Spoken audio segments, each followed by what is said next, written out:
Separation of biomolecules by using electrophoresis. We'll see in detail. So first of all, what is electrophoresis? Electrophoresis is defined as the migration of charged molecules under the influence of an external electric field. So it is a separation technique in which ions of different charges are separated on a medium by the application of a potential difference between the two electrodes which are in contact with the medium. And the medium which is normally used here is either paper or gel strips.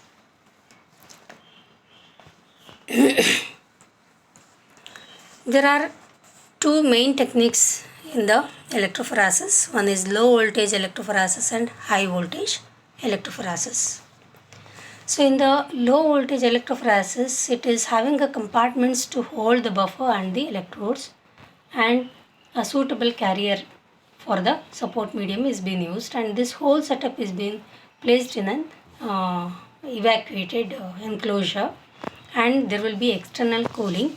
If any heating is being produced, so it has to be cooled. So for that the external cooling provision will be made here. And the voltage which is applied here is the voltage gradient which is applied here is 5 volts per centimeter of the separation bed, and for this a power supply of varying from 500 volts to 1000 volts and 0.15 milli angstrom is being needed for this. So here a constant voltage is being used to get the better results, and this can be used for the separation of ionic substances and even for the examination of biological and clinical specimens for amino acids and proteins. The second one is high voltage electrophoresis. This is constructed in such a way that similar to that of low voltage electrophoresis, except it contains an additional cooling system. Additional cooling system will be there, and much reduced analysis time. In this case, when we use high voltage electrophoresis, time will be very less time is required. So by using this we can save the time, and heat dissipation of the control of a operation is very important here, because we are providing a high voltage that produces lots of heat. There are three main approaches here: use of direct cooling system in electrophoresis, and reduction in the concentration of buffer solution by 1/10, and which allows the gradients of 30 volts per centimeter, and the sheet can be immersed in a non-conducting liquid, and the heat exchangers such as petroleum, ether, fluorinated hydrocarbons or silanol groups, that is the silicon oils which are containing silanol groups. So the disadvantages are it is very costlier, and elaborate optical system is required for this, and it can be applied to study homogeneity of the macromolecular system and analysis of complex biological mixtures, and to study the colliding dispersion. Next is the zone electrophoresis. Zone electrophoresis involves the migration of charged particles on an inert and homogeneous supporting medium. Normally paper, cellulose acetate membrane, and starch gel, polyacrylamides will be used as a stationary media, and the supporting media is been saturated with a buffer solution, that is small volume of the sample is been applied as a narrow band. So on the application of potential difference at the ends of the strip, components migrates at a rate determined by its electrophoretic mobility based on their mass to charge ratio. So it comprises the separated and it will be the components which are separated are distributed into the discrete zones on the support media. That is why it is called as zone electrophoresis. So what are the general methods of operation? First of all, the saturation of the medium with the buffer has to be done. Then the sample has to be applied in the sample compartment, and the electrophoretic separation is being applied, and there will be a removal of separating medium after the development is over. Paper electrophoresis.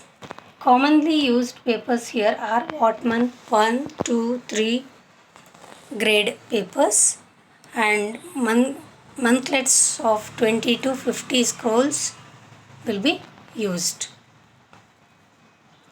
So you can see here, with the help of a support, the paper strip is being placed, and it will be, the two ends of the paper will be touching the two buffer solutions, and this buffer solutions is being connected externally with the electric circuit, so to apply the voltage.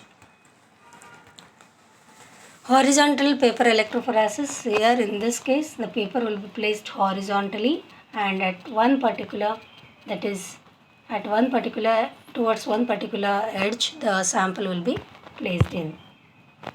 So here the sample will be applied. The advantages is it is economical, easy to use, and the disadvantage is certain compounds like proteins, hydrophilic molecules cannot be resolved due to the adsorptive and ionogenetic properties of the paper, which results in tailing and distortion of the component bands. So it is restricted even to low field strength of 20 volts per centimeter, and requires a very efficient cooling system. There may be electroosmosis possible. These are the disadvantages of horizontal electrophoresis. Next is the vertical paper electrophoresis. As the name itself indicates, the paper will be placed vertically, and the samples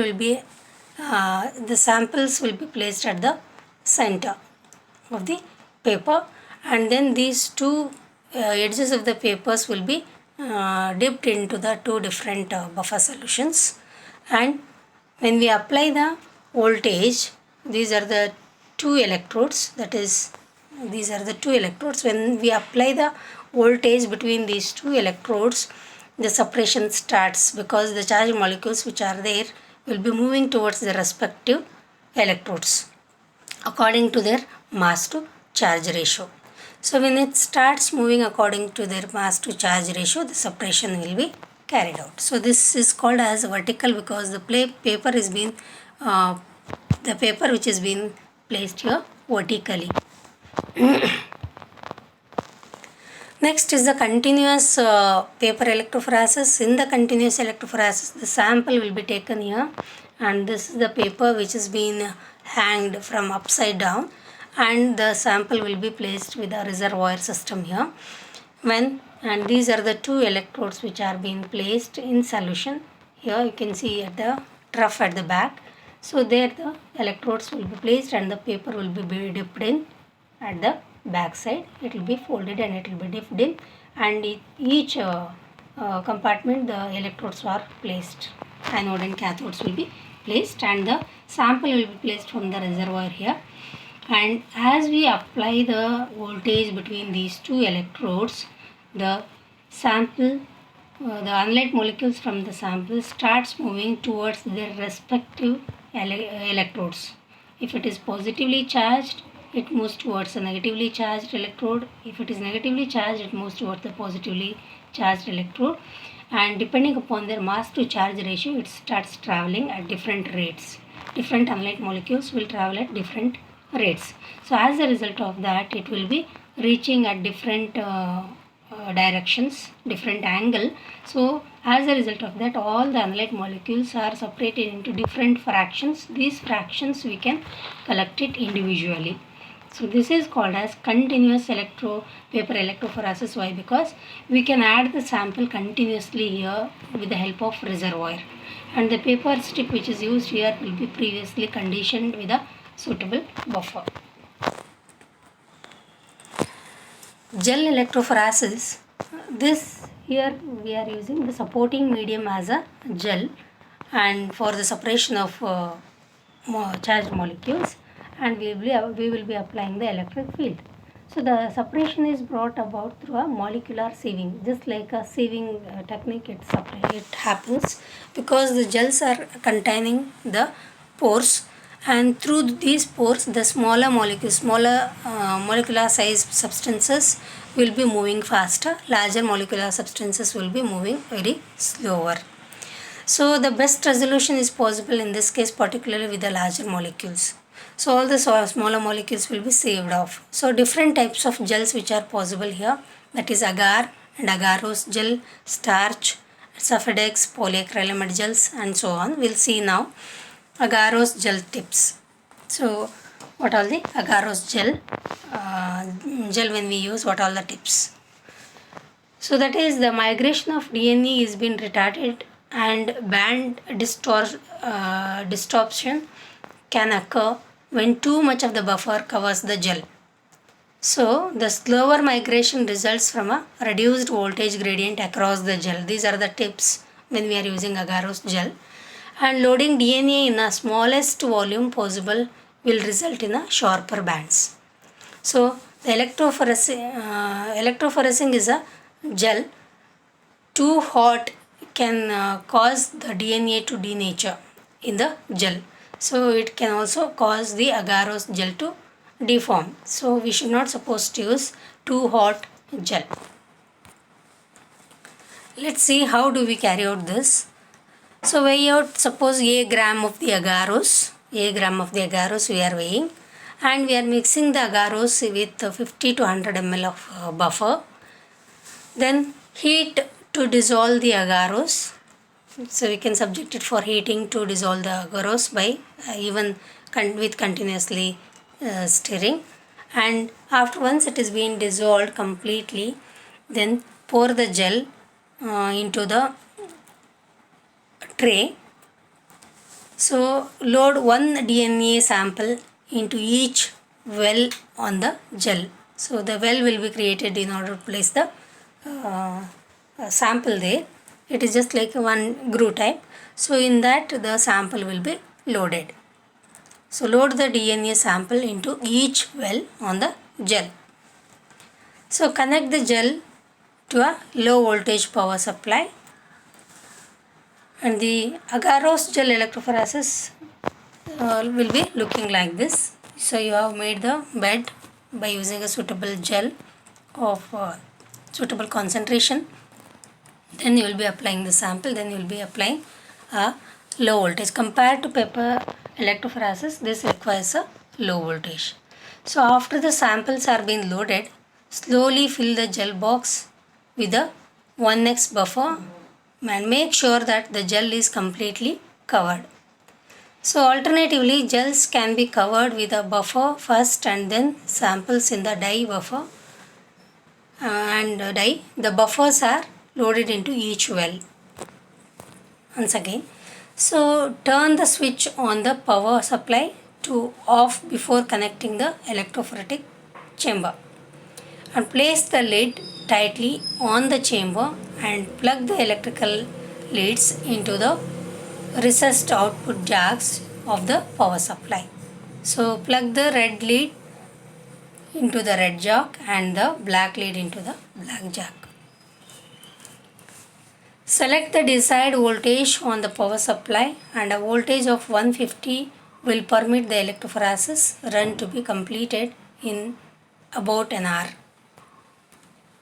So turn the power supply switch on, and the blue migration dye should move towards the positive electrode, that is towards the red, and it is migrating towards the negative electrode black, that is turn off the power supply, remove the lid, then turn the gel tray and you turn it to 180 degree and replace the lid and turn the power supply on.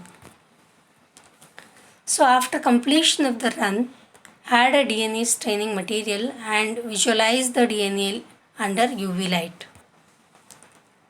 So there how we can analyze the separation of DNA by using gel electrophoresis. So movement of DNA fragments in agarose gels, that there is a linear relationship between the migration rate of a DNA fragment and the logarithm of its size. that is its base pairs. So larger molecules will move more slowly through the gel because of more friction. So this is an overview of conducting the gel electrophoresis. First we are preparing the bed of gel electrophoresis. Gel we are making the bed.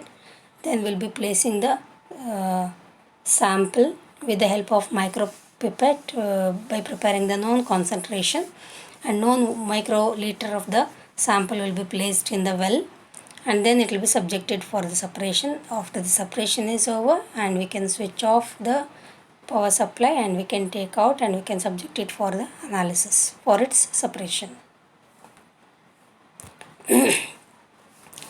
Starch also can be used as a medium. So that is, a suspension of granular starch should be boiled in a buffer to give a clear colloidal suspension. So the suspension on cooling sets as a semi-solid gel due to the intervening of the branched chains of amylopectin. So in order to avoid swelling and shrinking, normally the petroleum jelly is being used. So this prevents this swelling. The advantages are high resolving power and sharp zones are obtained, and the components resolved can be recovered in reasonable yield, especially proteins. So proteins can be separated in a reasonable way. So it can be used for analytical as well as a preparative electrophoresis. The advantages of agarose gel electrophoresis is that it absorbs proteins relatively less when compared to other medium, and sharp zones are obtained due to less adsorption, and simple and relatively large amount of protein can be handled. Recovery of protein is good, and the good method for the preparative purpose. It is a good preparative method if we use agar gel as a separation bed. So agar is acidic in nature, so the electrophoresis takes place in the alkaline buffers. So the results vary due to the impurities. So the separation will be, the mechanism of separation happens like this. The smaller molecules will be eluting out first, then will be the larger molecules. Accordingly, it gets identified and recorded as a peak when it is connected externally. So you can see that the smaller molecules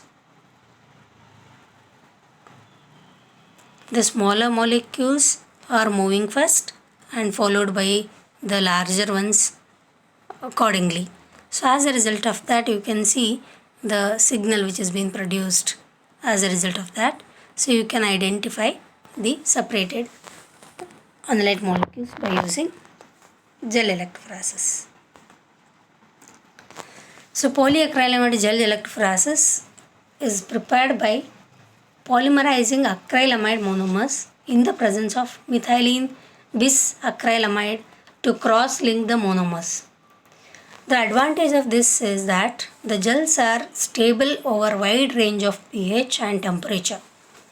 So gels of different pore sizes can be formed by using this. So it is simple and separation speed is very good comparatively.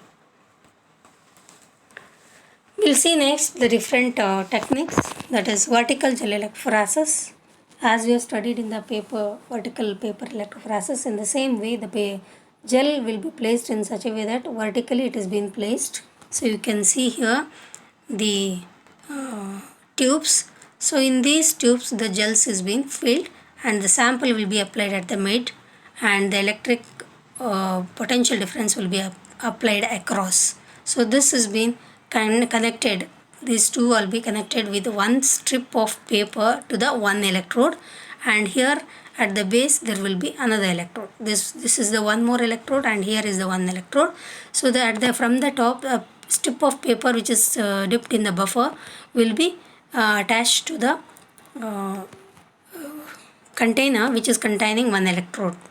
So this connects one electrode, and at the bottom there is one more electrode. So when the potential difference is being applied across these two electrodes, the sample will be placed at the mid of this tube which is containing the gel, So it starts moving according to their mass to charge ratio towards the respective electrodes.